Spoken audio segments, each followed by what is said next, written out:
साथियों नमस्ते नमस्कार। आज हम लोग देखने जा रहे हैं कि भाग दो भाषा हिंदी 30 क्वेश्चन देखने जा रहे हैं। यूपी टेट एग्जाम आज का सेकंड है। चलिए पहला क्वेश्चन आपकी स्क्रीन पे आ चुका है कि भाषा अर्जन और भाषा अधिगम के संदर्भ में कौन सा कथन सही नहीं है। कौन सा कथन सही नहीं है? तो पहला है रोजगार प्राप्त करने के लिए ही भाषा सीखी जाती है, ये गलत बात है। ठीक है, पहला ऑप्शन आपका सही हो जाएगा। अगला प्रश्न लिखा है श्रवण कौशल के शिक्षण के द्वारा निम्नलिखित में से किस उद्देश्य की पूर्ति की जा सकती है। ये हो जाएगी, देखो, छात्रों का मानसिक एवं बौद्धिक विकास करना, छात्रों में भाषा व साहित्य के प्रति रुचि पैदा करना।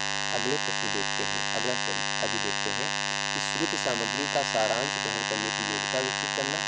उपरोक्त सभी, यानी चौथा ऑप्शन आपका सही हो जाएगा प्यारे साथियों, उपरोक्त सभी।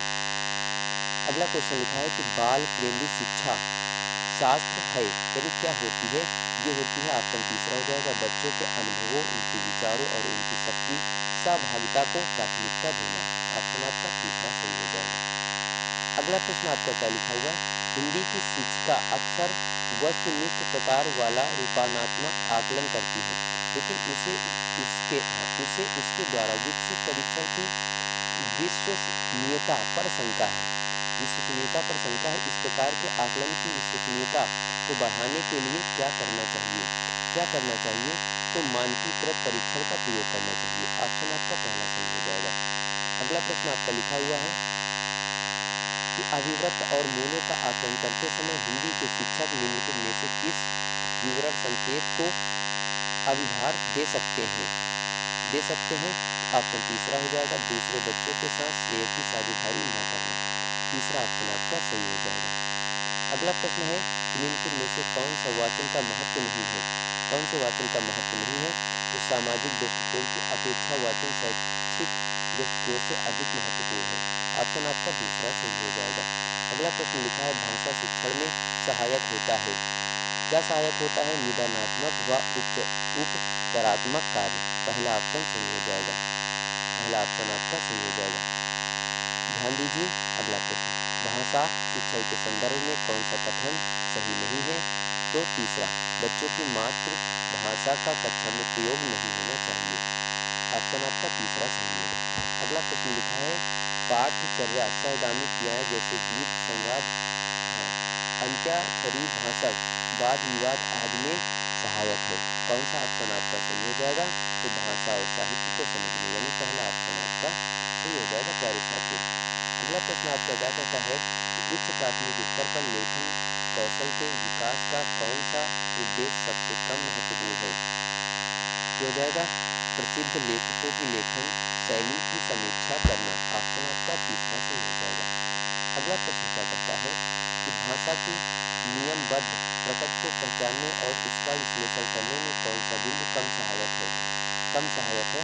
ऑप्शन आपका दूसरा हो जाएगा, विभिन्न विषयों से जुड़े पाठों को पढ़ने चर्चा करने का अवसर देना। ऑप्शन आपका दूसरा सही हो जाएगा।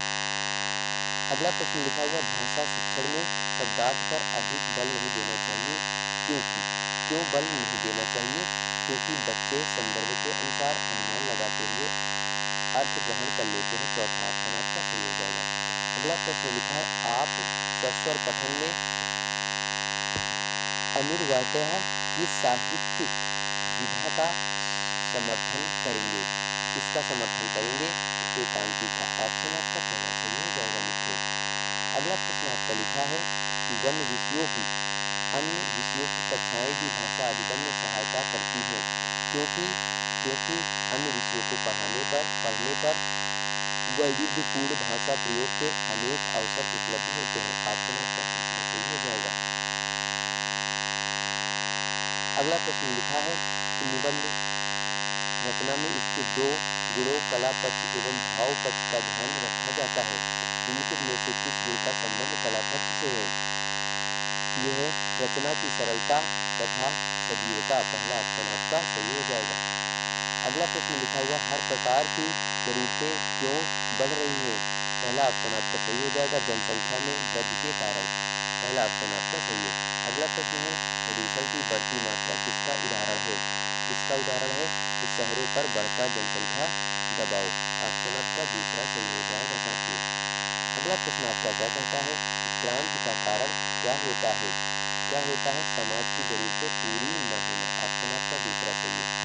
क्या विलक्षण है? क्या विलक्षण है? तो दिल्ली का विस्तार, बढ़ता जनसंख्या का दबाव। चौथा ऑप्शन आपका सही हो जाएगा। अगला प्रश्न है कि वितरण का अर्थ क्या होता है? वितरण का अर्थ क्या होता है? ये होता है विभाजन। क्या होता है? विभाजन। ठीक है, तीसरा ऑप्शन आपका सही है। अगला प्रश्न कह रहा है जनसंख्या वृद्धि से निम्नलिखित में से किसका संबंध नहीं है? तो किसका संबंध नहीं है? जीवन स्तर में वृद्धि। चौथा ऑप्शन आपका सही हो जाएगा। Very good. अगला प्रश्न लिखा जनसंख्या में सर्वाधिक वृद्धि कहाँ हो रही है? तो नगरों में। कहाँ हो रही? नगरों में। चौथा ऑप्शन आपका सही है। अगला प्रश्न है कि विस्तार का समानार्थी शब्द क्या होता है? ये होता है फैलाव। ये होता है फैलाव। ऑप्शन आपका पहला सही हो जाएगा। अगला प्रश्न है कि हथकंडे अपनाना का तात्पर्य क्या होता है? क्या होता है? कारगर तरीका अपनाना। पहला ऑप्शन आपका सही हो जाएगा।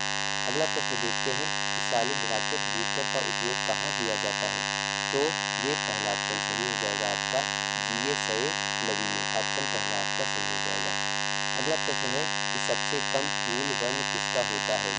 किसका होता है? तो ये होता है भारतीय बूस्टर का। ऑप्शन आपका दूसरा सही हो जाएगा। अगला प्रश्न लिखा है कि दुनिया का तीसरा सबसे बड़ा रॉकेट बूस्टर कौन सा है? ये हो जाएगा सॉलिड रॉकेट बूस्टर। ऑप्शन आपका तीसरा सही हो जाएगा। अगला प्रश्न लिखा है प्रस्तुत गद्यांश में चर्चित बूस्टरों में सबसे कम लंबाई किसकी होती है? ये होती है सॉलिड रॉकेट बूस्टर। चौथा ऑप्शन आपका सही हो जाएगा। अगला प्रश्न, अधिक वजन के उपग्रह कौन ले जा सकता है? तो GA-100 लवी। ऑप्शन आपका पहला सही हो जाएगा। मित्रों, आज का अंतिम प्रश्न, महत्वाकांक्षी का संधि विच्छेद क्या होगा? तो महत्वाकांक्षी का संधि विच्छेद होगा महत्वघन आकांक्षी। ऑप्शन आपका पहला सही हो जाएगा। तो हिंदी के आपको मैंने